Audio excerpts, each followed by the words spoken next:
अन्नदाता, पग पग पर है संग तुम्हारे अन्नदाता। लहू किसानों का बन के पसीना सींचता है धरती का सीना। मेहनत का तेरी हक दिलवाने, नई तकनीक नई खोज बताने। पशुधन को गुणवान बनाना, पौध सुरक्षा को सिखलाना, खेती के सब गुर समझाने, भारत का सरताज बनाने।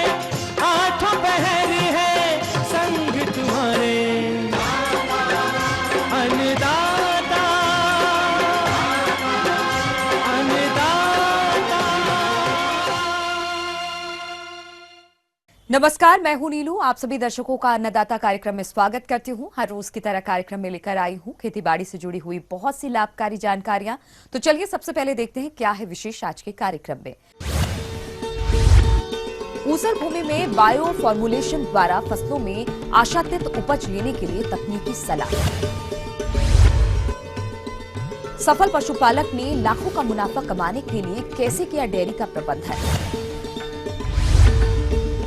ब्रॉयलर मुर्गियों में लगने वाली घातक बीमारियों की पहचान और उनका निदान।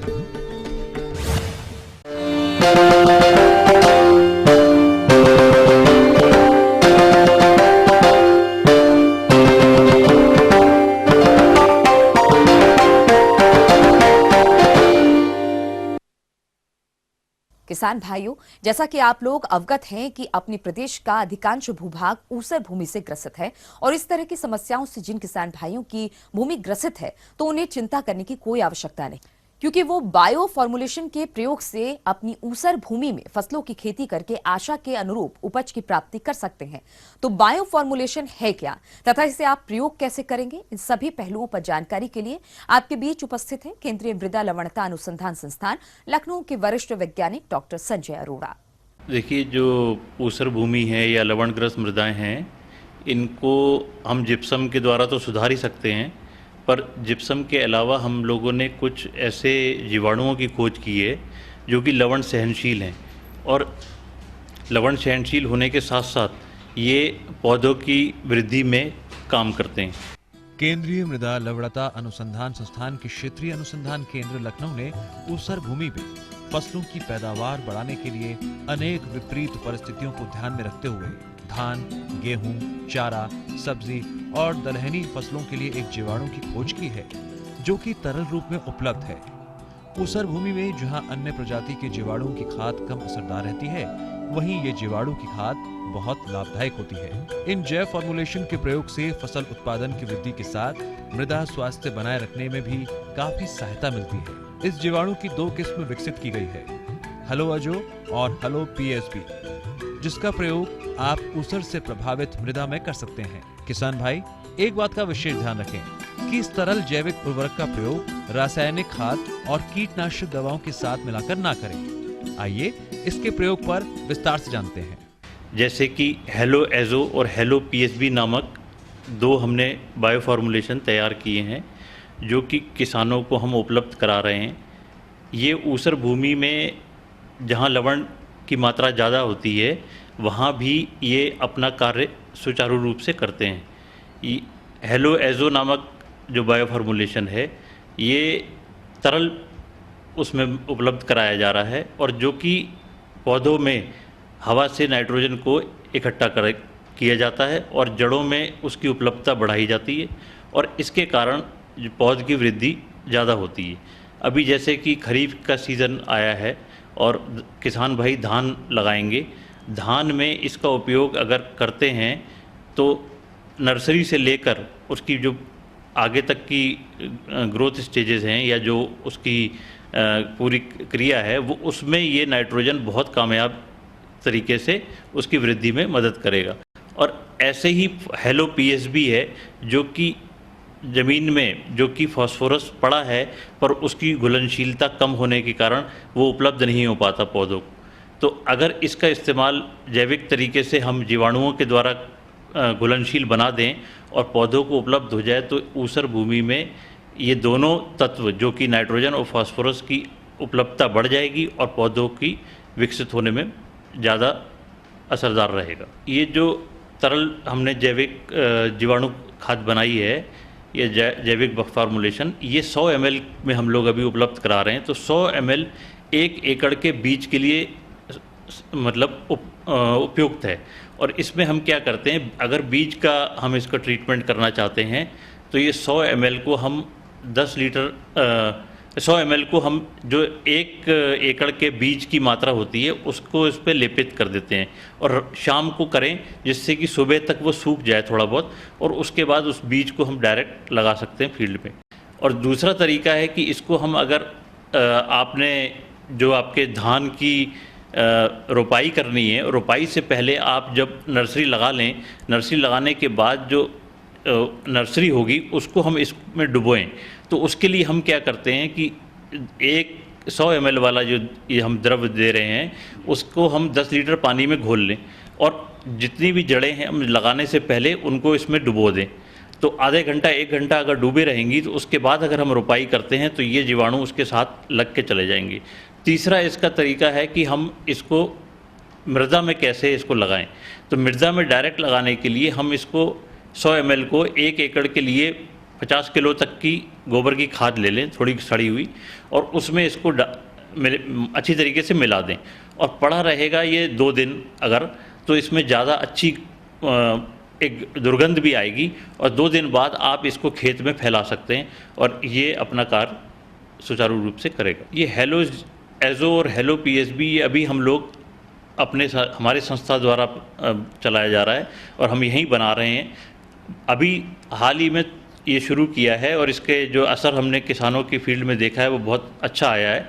तो इसके लिए अभी किसान भाई अगर चाहेंगे तो हम उनको यहीं से उपलब्ध करा सकते हैं और आने वाले समय में उनकी हम अगर उनको अच्छा लगेगा और उनके असरदार दिखेगा तो आने वाले समय में हम इसकी मात्रा और बढ़ा देंगे। ये थी कुछ उपयोगी जानकारियां। अब लेते हैं एक छोटा सा ब्रेक, जल्द लौटेंगे और कार्यक्रम में आगे है और महत्वपूर्ण जानकारियां। बने रहिए हमारे साथ।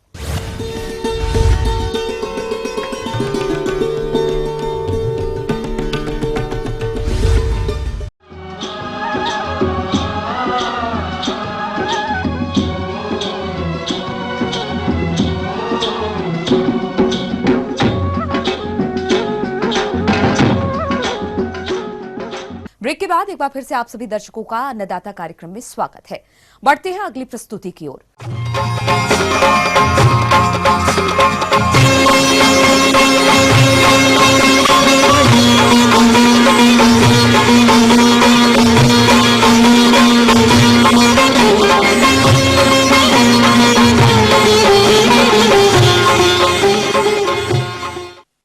किसान भाइयों, कल आपने छत्तीसगढ़ राज्य जिला बिलासपुर के सफल पशुपालक सैफुल्ला खां की आय व्यय के बारे में जाना और आज के अंश में हम आपको जानकारी देने जा रहे हैं कि यह पशुपालक भाई इतनी अच्छी आय लेने के लिए अपनी डेयरी का प्रबंधन किस तरह से करते हैं। तो इस बारे में विस्तार से जानकारी के लिए मिलते हैं उन्हीं से और जानते हैं उनके अनुभवों को।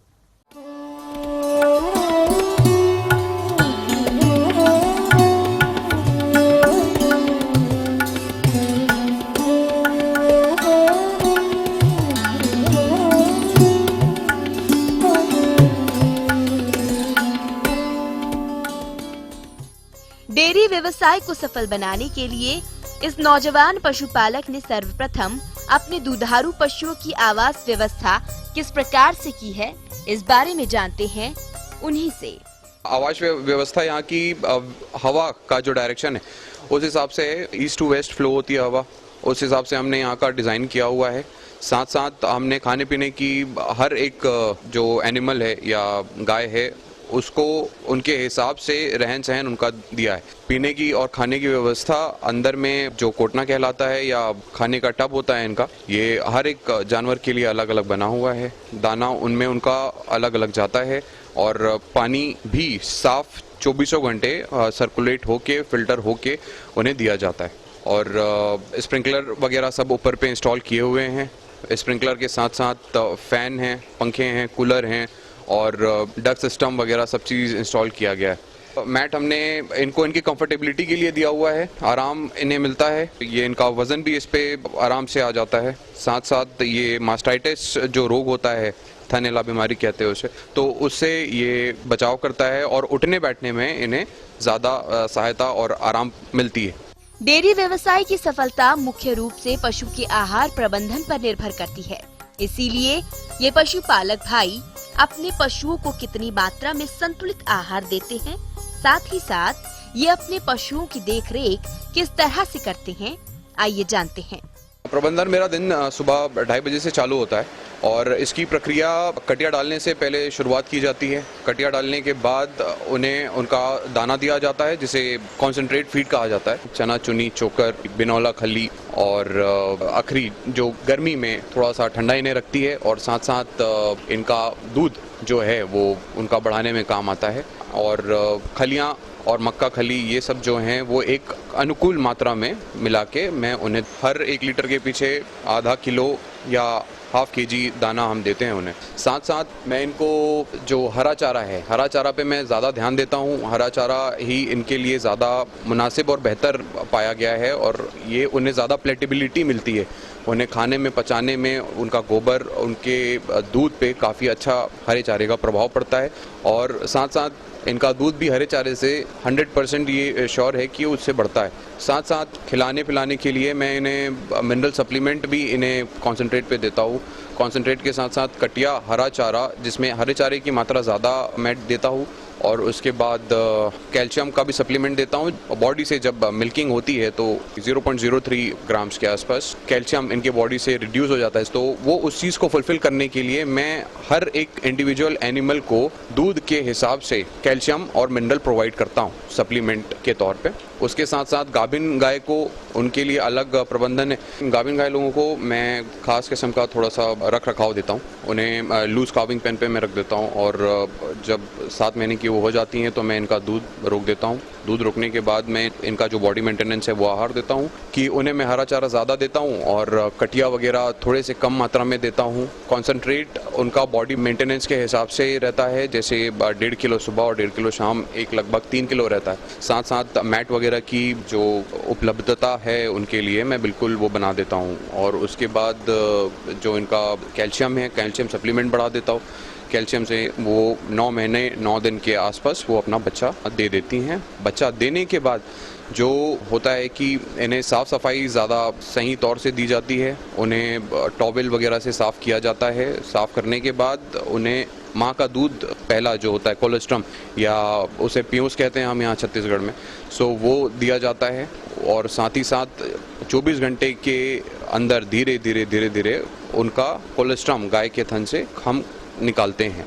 एक साथ पूरा का पूरा पीयूष नहीं निकाला जाता और उसी हिसाब से वो बच्चे की तैयारी हम दिन ब दिन प्रतिदिन उसे हम दूध पिला के माँ का आगे करते जाते हैं। फिर हमारी जो प्रक्रिया है आगे बढ़ती है और 2 से 2:30 बजे रात को हम यहाँ पर दुहाई चालू करते हैं। जो मिल्किंग निकालने का प्रोसेस है, कुछ बाय मशीन होती हैं, कुछ हाथों से की जाती हैं। इसके साथ साथ जब इनका दुहाई चालू होता है उस वक्त हम इनको डिसइंफेक्टेंट के लिए खोरसोलिन और पोटेशियम परमैंगनेट से डिसइंफेक्ट करते हैं इनके थनों को और साथ साथ इनकी मिल्किंग निकालने के बाद फिर से इनका थन को साफ़ किया जाता है और इन्हें फिर आराम करने के लिए छोड़ दिया जाता है। जितना वक्त होता है ये मोस्टली अपना वक्त बाहर बिताती हैं क्योंकि बाहर पे ये ज़्यादा कंफर्टेबल या प्राकृतिक रूप से ठीक महसूस करती हैं। उसके बाद सुबह 6:30-7 बजे हम इनको अभी गर्मी के हिसाब से हम नहलाते हैं। साफ़ सफाई इनकी होती है, डेयरी की पूरी सफाई होती है, चूने का छिड़काव होता है, साथ साथ यूरिया ट्रीटमेंट हम करते हैं और कैल्शियम ट्रीटमेंट करते हैं। कैल्शियम CaCO3 का ट्रीटमेंट हम करते हैं। अब उसके बाद सुबह का वक्त है, ये आराम करते हैं। फिर 1:30 या 2 बजे दोपहर को इनकी दुहाई फिर से चालू होती है। फिर उसके बाद शाम को हम फिर से एक बार उनका साफ़ सफाई करते हैं। गोबर वगैरह को बाहर फर्टिलाइज़र और गोबर गैस में इस्तेमाल में लिया जाता है और साथ साथ जितने भी कर्मचारी हैं उनको भी डिसइंफेक्ट किया जाता है। हाथ की पैरों की साफ़ सफाई हम पूरा महत्वपूर्ण ध्यान देते हैं। एंट्रेंस में हमने KMNO4 पोटेशियम परमैंगनेट का घोल बना के रखा हुआ है, जिससे बाहर से कोई भी व्यक्ति आता है तो वो उसमें पैर डुबा के अंदर ही घुसता है और हाथ की सफाई भी की जाती है। अन्यथा इन्फेक्शन अगर हमारे डेयरी पे आया तो उसे निकालना एक बहुत बड़ा समस्या होता है, जो कि डेयरी के लिए ठीक नहीं होता। ये किसान भाई अपने दुधारू पशुओं को विभिन्न तरह की बीमारियों से बचाने के लिए उनका समय पर टीकाकरण करवा देते हैं, जिसके कारण कोई भी बीमारी उनके पशुओं में न आ सके और जिससे पशु स्वस्थ रहें। बीमारी और टीकाकरण इनका बहुत ही महत्वपूर्ण एक हिस्सा है। इन्हें हम हर 6 महीने में FMD और उसके बाद HS और BQ इनका टीका हम हर 6 महीने पे लगाते हैं। बरसात आने के पहले HS BQ का हम खासकर ध्यान देते हैं, क्योंकि ये बीमारी सडनली होती है और समझ में नहीं आता कि क्या किया जाए, इसलिए इसका खास ध्यान हम रखते हैं। साथ ही साथ हम डिवॉर्मिंग हर 3 महीने पे करते हैं, वर्म लोड चेक कराने के बाद कि इनके पेट में कहीं कीटाणु या जो रिंग वॉर्म या राउंड वॉर्म होते हैं वो ज़्यादा तो नहीं हो गए। उसके साथ साथ कम से कम हम कोशिश करते हैं कि इन्हें दवाई और ये सब चीज़ों का इस्तेमाल हो। आगे और भी है कुछ रोचक जानकारियां, पर यहाँ पर रुकेंगे एक और ब्रेक के लिए। जल्द हाजिर होते हैं।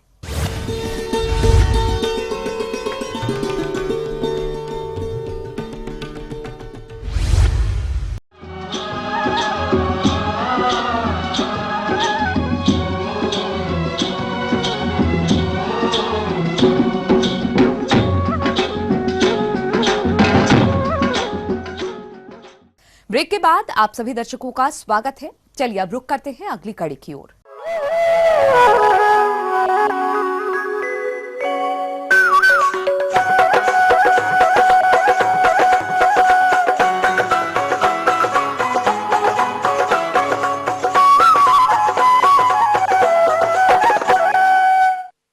प्रदेश के जो मुर्गी पालक भाई ब्रॉयलर मुर्गियों का पालन कर रहे हैं, वो इस व्यवसाय से अच्छा लाभ कमा रहे हैं, लेकिन उनकी मुर्गियों में कभी कभी कुछ घातक बीमारियों का प्रकोप देखने को मिलता है, जिनका समय पर निदान करवाना बहुत जरूरी है, क्योंकि कुछ बीमारियां ऐसी भी होती हैं जिनका अगर समय पर निदान नहीं किया गया तो उनसे मुर्गियों की मृत्यु भी देखने में आती है। अतः इस तरह की समस्या से निजात पाने के लिए मुर्गी पालक अब भाई अपने मुर्गियों को कैसे बचाएं, इस विषय पर विस्तार से जानकारी दे रहे हैं शिवरी कानपुर देहात के पशु चिकित्सा अधिकारी डॉक्टर सोमेश निकम।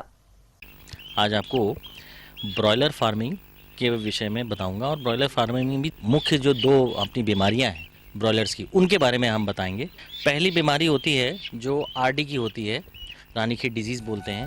ये वायरस के द्वारा फैलने वाली एक संक्रामक बीमारी है जो कि बहुत तेजी से फैलती है। ये रोग लगभग 5 से 7 दिन का होता है और इससे सभी उम्र की मुर्गियां प्रभावित होती हैं। इस रोग के फैलने के प्रमुख कारण जैसे कि ये रोग हवा के माध्यम से सांस के द्वारा, बीमार पक्षियों से स्वस्थ पक्षियों में, दूषित पानी और खाने के माध्यम से, या जो बिछावन है वो प्रदूषित है उसके माध्यम से आता है। इस रोग से ग्रसित मुर्गियों में जो लक्षण दिखाई देंगे वो पक्षी अचानक सुस्त हो जाएंगे, उनकी गर्दन टेढ़ी हो सकती है, चेहरे पर सूजन हो सकती है, सांस लेने में दिक्कत होगी, नाक से श्राव हो सकता है। जनरली जो फ्लॉक साइज होगा वो आपका फ्लॉक एकदम मॉर्बिडिटी ज्यादा हो जाएगी। इसका मतलब ये होता है कि जानवर मरता कम है लेकिन ढीला पड़ा रहता है, अस्वस्थ रहता है। तो मरे बर्ड का पोस्टमार्टम करते हैं तो गिजार्ड एक ऑर्गन होता है उसका, गिजार्ड और प्रोवेंट्रिकुलस। गिजार्ड और प्रोवेंट्रिकुलस के बीच में जब आप ध्यान से देखेंगे तो हीमोरेजिस वहां पर ज्यादा आपको दिखाई देंगे। हीमोरेजिस का मतलब ये रहता है कि लाल लाल सा बिंदी जैसा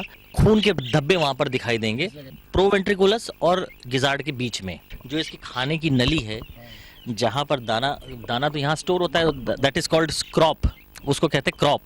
क्रॉप के नीचे एक जगह होती है जिसे कहते हैं गिजार्ड, जो एक्चुअल स्टमक होता है जहां पर दाना जो खाता है जानवर, उसका वहां पर डाइजेशन होता है। उसके और ठीक ऊपर होता है प्रोवेंट्रिकुलस। उन दोनों के बीच का जो जंक्शन होता है, उस जंक्शन में ये हिमोरेजिक पॉइंट्स आपको दिखाई देंगे। तो इसका मतलब अपने को RD कंफर्म हो जाता है। तो RD में जनरली क्या होता है, रानीखेत डिजीज जो होता है तो उसका वैक्सीनेशन करते हैं। वैक्सीनेशन अमूमन जो किसान करते हैं 6वें 7वें दिन करते हैं। सर्दियों के दिनों में तो हम लोग वैक्सीन को ड्रिंकिंग वाटर के फॉर्म में दे सकते हैं, ड्रिंकिंग वाटर में भी देना भी है तो 6 ग्राम मिल्क पाउडर प्लस 1 लीटर पानी, और उसी में अपन वैक्सीन देते हैं साथ में। और लेकिन गर्मियों में अगर आप ये प्रक्रिया ना करें तो ज़्यादा बेहतर है। गर्मियों में आप ऐसा करें कि सीधे जो आई ड्रॉप पे ही डालें, जो वैक्सीन का ड्रॉप है सीधे आईज में डालेंगे तो इंट्राऑक्यूलर कहते हैं इसको, ये करेंगे तो ज़्यादा बेहतर रहेगा। दूसरा बीमारी रहता है गंबोरो का, इसको IBD भी बोलते हैं, इन्फेक्शियस बर्सल डिजीज। ये एक विषाणु जनित रोग है। इस रोग का फैलाव विषाणु युक्त हवा, पानी तथा आहार के द्वारा होता है। इस रोग से ग्रसित मुर्गियों के प्रमुख लक्षण जैसे कि शारीरिक तापमान में बढ़ोतरी, गर्दन नीचे करके पंख फैलाकर बैठ जाना, स्वपरीक्षण के उपरांत जांघ एवं छाती की मांसपेशियों पर खून के लाल धब्बे दिखना इत्यादि है। इस बीमारी में बर्ड के मुर्गी के जहाँ पर वो बीट करती है, बीट के ठीक ऊपर जगह जब आप इसे खोलेंगे तो यहाँ पर बर्सा फैब्रिकस होता है। बर्सा फैब्रिकस एक ग्लैंड होता है। ये ग्लैंड स्वलन हो जाता है, ये फूल जाता है। इसके फूलने की वजह से बर्ड जो है अपने लक्षण दिखाने लगेगा तो और इतनी तेज बर्ड में मॉर्टलिटी होती है, मृत्यु दर इतना तेज होता है कि रात में आप फार्म में देख जाएंगे कि आपके सारे बर्ड हैं और सुबह आप देखेंगे तो आपके फ्लॉक में कोई भी बर्ड जीवित नहीं बचेगा। उसके लिए भी 2 तरीके हैं उससे बचाव के लिए। वैक्सीनेशन सबसे प्राथमिक है। वैक्सीनेशन उसी प्रकार से करना है जैसे आरडी का आप लोग करते हैं। तो आईबीडी जो वैक्सीन है, IBD vaccine same drinking water में भी दे सकते हैं आप, इंट्राऑक्यूलर भी डालते हैं, लेकिन गर्मियों में प्रयास ये करना चाहिए कि इंट्राऑक्यूलर ही डालें। इंट्राऑक्यूलर में एक तो सारे बर्ड्स को चला भी जाता है आँख में और सबका बचाव एक साथ एक बार में ही हो जाता है। तीसरा वैक्सीन जो फार्मर जो ज़्यादा दिन तक ब्रॉयलर को अपने फार्म में रखते हैं 30-35 दिन 40 दिन, तो वो 32वें दिन के आसपास में एक बार फिर से F1 स्ट्रेन का वैक्सीनेशन दोबारा करते हैं। ये आरडी का बचाव करता है क्योंकि लंबे समय तक रखना होता है। जो किसान भाई 30 दिन के अंदर में ही बर्ड निकाल देते हैं तो उनको दोबारा F1 की वैक्सीनेशन करने की आवश्यकता नहीं है। इस प्रकार किसान भाई को अगर आप बीमारियों से अपने फार्म को बचा के रखेंगे, अपने चूज़ों को बचा के रखेंगे तो आपको और अधिक फायदा होगा।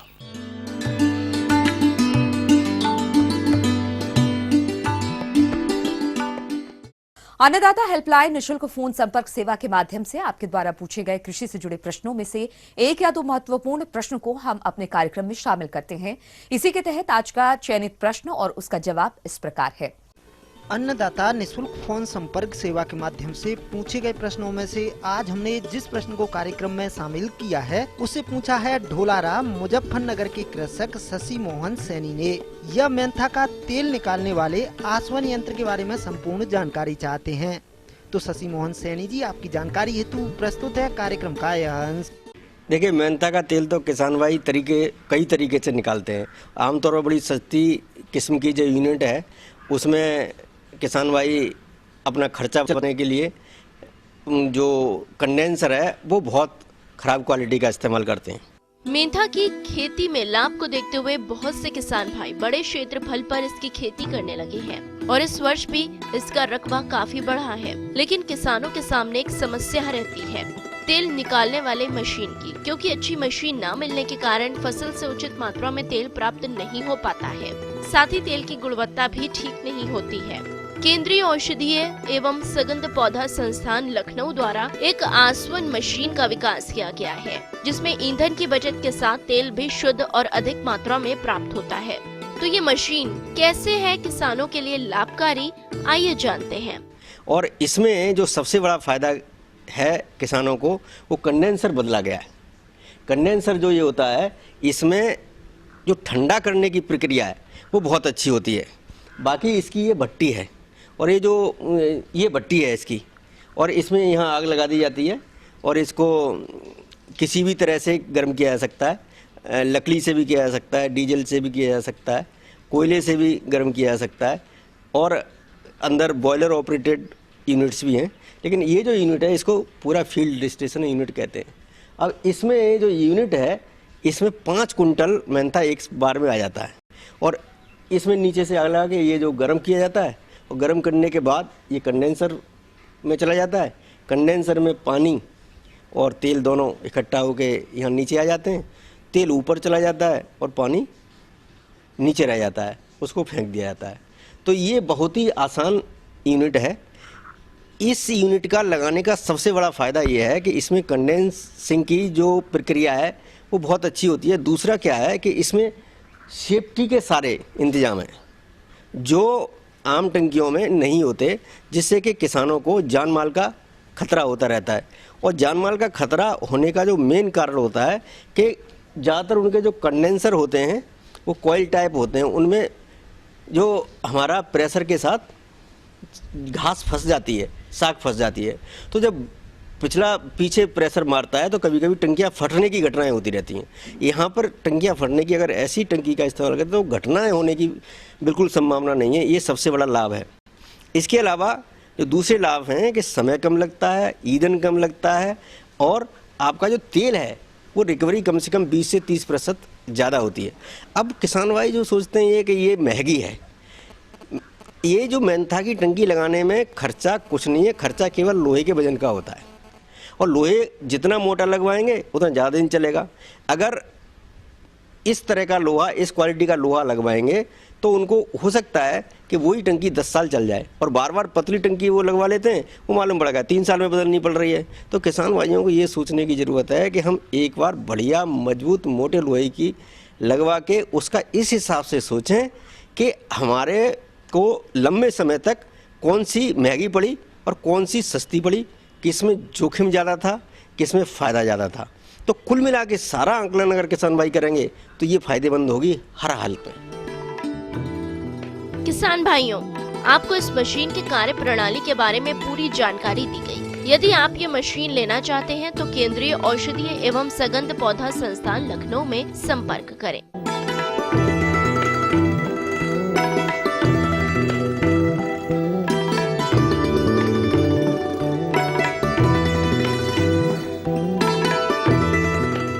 इस मशीन की कीमत 1 लाख रुपए है। यदि आप इससे अधिक क्षमता वाली आसवन मशीन लेना चाहते हैं तो अलग अलग क्षमता के अनुसार उसकी कीमत अधिक होती है। इनकी खरीद पर राज्य सरकार द्वारा अनुदान भी देय है, जिस पर विस्तार से जानकारी के लिए आप अपने जिले के उद्यान विभाग से संपर्क करके लाभ उठाएं।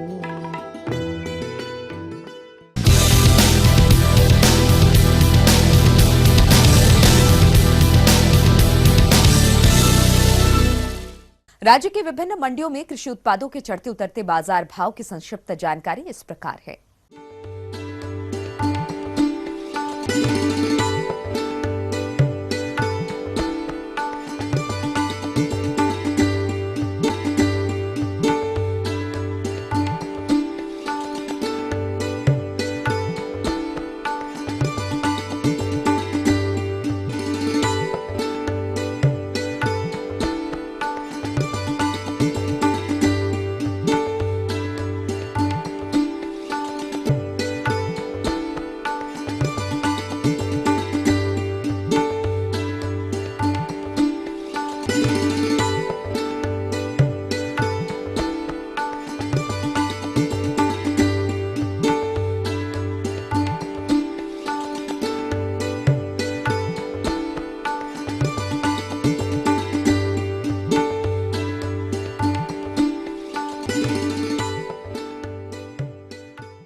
हम ये उम्मीद करते हैं कि आज का कार्यक्रम आप सभी दर्शकों के लिए उपयोगी रहा होगा। किसान भाइयों, अन्नदाता आपकी सेवा के लिए संकल्परत है। कृषि संबंधित समस्या एवं सुझावों के लिए आप हमें इस पते पर संपर्क कर सकते हैं।